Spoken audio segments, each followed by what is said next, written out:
Hello, hello, hello, and welcome to another amazing episode of Reanimate with Ree. And this week, we're going to talk about the beauty of imperfect action. Now, this is a time of year, and I briefly touched on this last week. This is a time of year where we have so much energy, we've got so much motivation. Whether you've got New Year's resolutions or you just feel like you want to make a huge shift this year and you're fed up to fuck with how you showed up for yourself last year, although those are really good things, that you have all the energy, motivation, and everything else, we can sometimes fall into this trap of feeling like we have to be perfect when it comes to implementing a new diet plan or just improving your nutrition in general, or even when it comes to your workouts in the gym, or even actually within your professional life as well.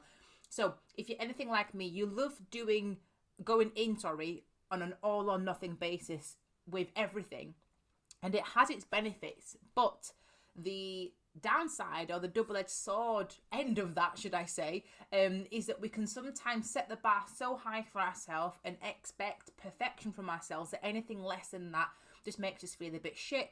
We feel demoralized because we can't meet that bar, and we are setting ourselves up to feel like utter crap for not being perfect, and that is not something that we should be doing stepping into the new year. So in this podcast episode, I'm going to pull out the lessons, the wisdom that I have learned over the years from still having this all or nothing mentality, but learning how to change gears and use that to my advantage so that I know when to push, when to pull, and when I can actually just give myself a break and some compassion so that I can still move forward without actually going behind or just not doing anything at all. So first of all, perfection. What does that mean to you? Because for everyone it will be different, because we all have different levels of perfection that we want to pursue when it comes to everyday life.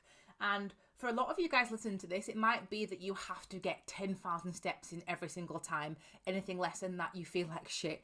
It might be that you have to drink 4 litres of water. I mean, my word, that is a lot of fucking water. And it might mean that, you've told yourself that you have to go to the gym every single day or 5 times a week, vice versa. And funnily enough, I was on my way to the gym last week to coach my clients, and on the radio, someone had texted in on the sort of little activities they have where they say, text in what you're doing or how your week's going. I think it was Workout Wednesday or something. And someone had said they'd gone to 3 classes back to back and they were regretting it because they couldn't even walk, they couldn't even sit in the toilet, and vice versa. And it just reminded me of where I was years ago before I knew what I knew now. And a lot of you guys might be in that mindset where you want to go all in and you want to go to the gym every single day. So what I want to talk you through is how we can actually just address that energy and use it in a way that's going to benefit you, rather than end you feeling like that guy did, where he couldn't sit on the toilet and he couldn't walk and just basically paralyzed himself for a few days straight. So first of all, we have to address, what is it that you are expecting of yourself? What is that bar that you are setting for yourself when it comes to wanting to be healthier, fitter, and just starting your health and fitness journey? Once you've got that, then actually have a realistic look at that and just ask yourself, are you meeting yourself where you're at? Because if you've gone from doing nothing in the gym to doing 5, 6, 7 sessions across the week, then that, in my opinion, as a fitness professional, is way too much too soon. For the most part, I always say to my clients, like, between 3, maximum 4 sessions per week, because at the end of the day, you've got a life to live. You need to recover after these sessions as well, and you actually need to make sure that those training sessions are effective enough where you can train hard, you get a really good response in terms of strength, you can push yourself in terms of fitness, and that you can actually get better week in and week out. The mistake that I made when I first started out, before I knew what I knew now, is that, I did fall into that trap of, going every single day. I think I mentioned it last week where I signed up to this 30-day sort of bicep bulging, like, shred challenge, whatever. And I was going to the gym at stupid o'clock, like, I'm a morning person, and I was going to the gym at like 9 p.m, 10 p.m. sometimes, after work, absolutely fried, no food. And this stupid program was like reps per pound of body weight. So I was pumping out, I'm not even joking, like over 200 reps per not exercise, per session. And it's just ridiculous, but I was just so sore and I just felt like absolute arse, and I didn't know anything about training or anything like that, and it put me off. And even though I loved and I still obviously love training and everything else like that, I still remember that feeling of feeling disappointed, feeling fed up, and like I'd let myself down. But the issue was I didn't meet myself where I was at. I set my bar way too high, and I actually signed up for something that was just so unsustainable and unrealistic. So just make sure that when it comes to the training side of things, as you're stepping into January, ask yourself, are you meeting yourself where you are? Are you asking too much of yourself too soon? Like I said, recommended sort of training frequency across the week, ease yourself in 3, absolute maximum 4. And if you're wanting to sort of maximize, what days you want to be in the gym, the most popular is Monday, Wednesday, Friday. But if it's 4 sessions, that might look like a Monday, Tuesday, a Thursday and a Friday, so that you have the Wednesday off as a rest day and you can chill over the weekend as well. So when it comes to the nutrition side of things, a big thing that I see in a lot of ladies in particular is just cutting carbs out altogether. I don't know about you, I'm a massive foodie. I talk about it all the time on my social media.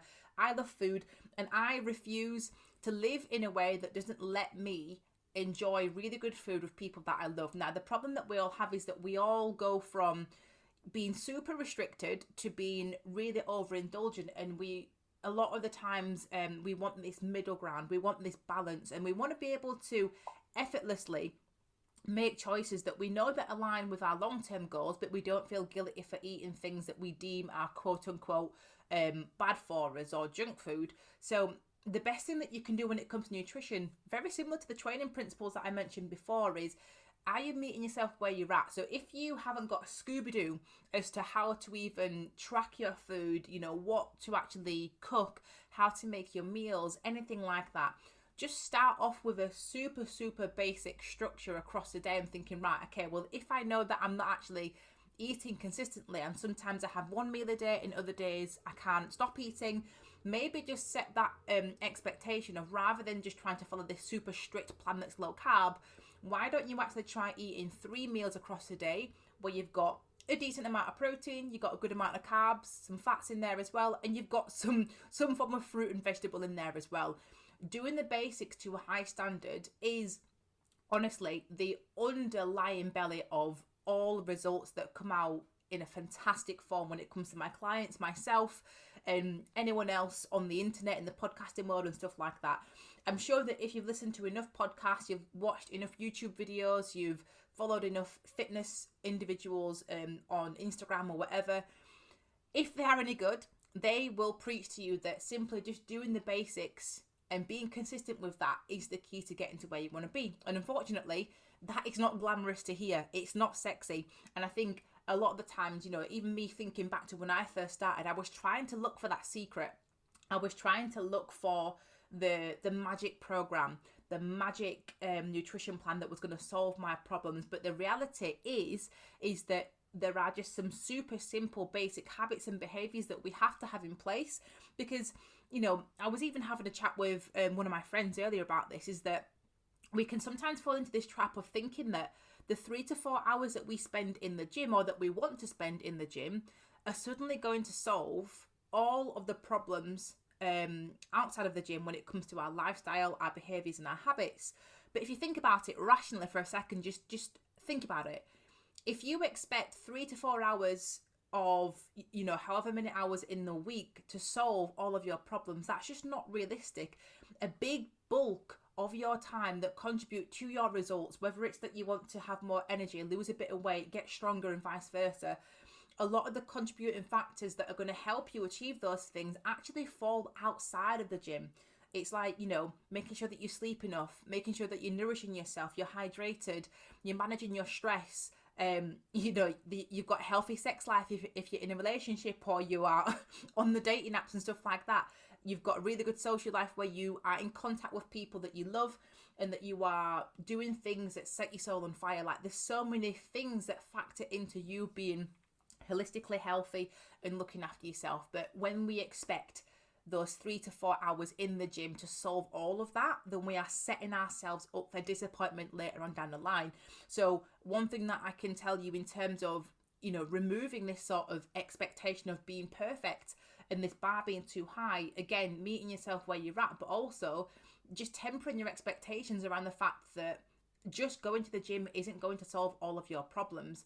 I spend a lot of time with my clients getting to the deeper roots of the things that they struggle with, and just making sure that they, over time, build more awareness around how they feel emotionally within themselves, how stressed they feel, how their life is going. I'm not a therapist, but I do make many jokes time and time again that I'm basically a cheap therapist relative to what they charge. But it's really important that we think about the reality of the situation, is that if we are relying on the gym and those 3 to 4 hours to solve everything, it just doesn't add up. It doesn't make sense. So we have to temper our expectations with that. And don't get me wrong, when you do lose a bit of weight and when you do start to see progress, the confidence that you build in the gym does seep into every other area of your life, and that has magnificent benefits. But the magic is in the work that you're avoiding, and that is by working on the lifestyle factors, the habits, the behaviors, and that structure. Because if we never solve those things, if we never work on those things, if we keep ignoring them and burying our head in the sand, then it means that we are just setting ourselves up for disappointment later on down the line. So far we've touched on the training side of things, the nutrition side of things. So when it comes to sort of thinking about the beauty of imperfection, what I want you to think about going into this following week is, how can you take imperfect action on those things? So like I said, you might have an expectation of going 3 times per week, okay? And if you set yourself up to say, right, okay, I'm going to go Monday, Wednesday, Friday. If you don't go on the Monday, Wednesday, Friday, maybe you can go on the Tuesday, Thursday, Saturday, or whatever. If something doesn't go to plan straight away, be okay with going off plan and changing the trajectory of that initial plan. Because the thing that you're struggling with right now is that as soon as you haven't set out to do that initial plan, or when you don't do it, you suddenly feel anxious, really stressed, because you haven't done that original plan to the T. But this isn't the point. Like, if things don't go to plan straight away, you can bounce back pretty quickly. It's just about how you actually think in that moment. And if you let stress and anxiety take over, you'll just talk yourself out of it and you end up doing nothing. So if things don't go to plan in the first place, what's the next best option? Because the best thing that you can do is think about having an alternative, whether that's going to the gym on a different day than you originally planned. And if it means grabbing a Boots meal deal instead of, if you forgot your lunch, for example, that's still better than going back to the original autopilot response that you had when it came to your previous eating habits, and vice versa. Imperfect action is a brilliant way of compounding behaviors and habits that actually in the long run give you the results that you want to. Because the more that you try and be perfect with all of this, the more that you try and be clinical with all of these habits, behaviors, and your health and fitness routine, the more that you're actually going to be holding yourself back, because you're putting yourself into a very small box when it comes to the things that you are expecting of yourself. And as soon as you sort of step outside of that box, that's when you suddenly feel like you're going to lose your head a little bit. And I've had clients do this before, and I used to do this back in the day. It's the reason why I can articulate this so well is because I used to really struggle with anything that was outside of that expectation, or any result that was below that bar that I set myself. I instantly felt like a failure, and I instantly felt like I wasn't good enough to do X, Y, or Z.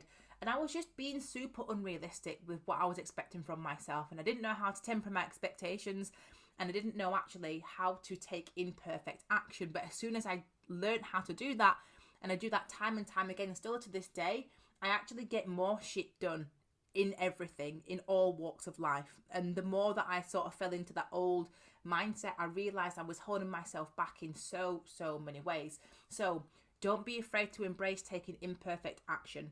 Ask yourself, what is that bar that you are setting for yourself? And are you meeting yourself where you are at, rather than setting yourself up for disappointment by expecting too much of yourself too soon?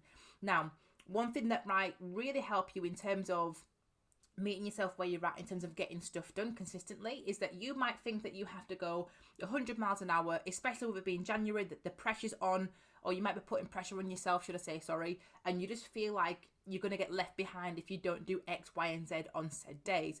Now, a brilliant analogy that I learned from one of my fantastic mentors and I use with my clients is, imagine that you are a car, and obviously if you are constantly sort of smashing life on gear 5 eventually you're going to run out of fuel. But also just think about the mechanics of actually getting to gear 5. You don't just go from gear 1 to gear 5. You have to glide through from 1 to 2, 3, 4, and then 5. And what you can do is across the week, or each week, sorry, should I say, across the month of January, at the end of a week, assess where you're at in terms of your energy, how you feel within yourself emotionally, everything else like that. And just ask yourself, what gear do you feel like you're in right now? And if you feel like you're in a gear 3, then what you can then do is think about what behaviours align with you being in gear 3. So, for example, if you know you're in gear 3 and you're not really feeling like a Duracell bunny, and you're getting that feeling that you can't be able to do some stuff, but you know that you can get it done, it might mean that you plan to go to the gym 3 times rather than 4, or maybe twice. Okay, so you're setting yourself up some behaviours that align with that gear. And gear 5, you know that you're firing on all cylinders, you are bouncing off the walls, and you know that you can smash everything that you've set yourself out to do. And that would be then, obviously, you do all you can to sort of use that energy to your advantage and push hard. On the flip side, you might be in gear 1, so you have to pull back. So you think, right, okay, I actually need to rest. I need to pull back. I need to take some time for myself. I need to have some downtime, maybe just go for a walk, listen to a podcast, recharge in some way. And then by doing this, you build a really good awareness around how you can actually manage your energy and how you can meet yourself where you're at, but still move forward and still do something, rather than always trying to force into gear 5. And anything that falls lower than that feels like a failure. So using this analogy is a really, really good way of just keeping momentum going, even on the weeks that you don't really feel like showing up. And it's something that's worked wonders for me since my mentor taught me about it, and my clients absolutely love it as well. So if you're struggling with, or if you ever have struggled with, keeping going and keeping that momentum going, especially in January, then I strongly recommend that you give that a go, because I feel like it's going to be a huge paradigm shift for you when it comes to managing your energy. So just to wrap up this week's episode, do not be afraid to embrace taking imperfect action, as it is the key ingredient to you getting to where you want to be in the long term, whether that's within your training, your nutrition, mindset, or life in general. Okay. And then other than that, we briefly touched on how you can use that gear analogy to help you build momentum and keep moving forward even on the days that you don't feel like it. So I hope you enjoyed this episode.